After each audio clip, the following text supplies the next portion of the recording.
nagpapatawa lang tayo. Masyado ka naman seryoso. Parking boy daw ako. Oo, totoo yun. Na-promote na ako. May sarili na akong sasakyan ngayon. Tagapag-alaga ng maoy daw siya. Wow, ha? Eh, ba't hindi kita nakitang umawat nung nagmaoy si Tiger at Aura? Nasaan ka? Sinungaling! Hindi tayo magkasing. Kahit tanungin mo si Bagsik at Arma, mas magaling ako mag-alaga ng lasing. Bagsik!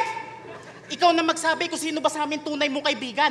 Ako, nasasamahan ka sa tuwing nagmamaoy ka, o si Sinay, natatawanan ka pag nagsusuka ka sa van. Kaya ayaw ka ng pakisamahan ni Bagsik kasi ang sama mo pala talaga. Nanghiram ka ng sapatos sa kanya na hindi mo pinapaalam na meron kang alipunga.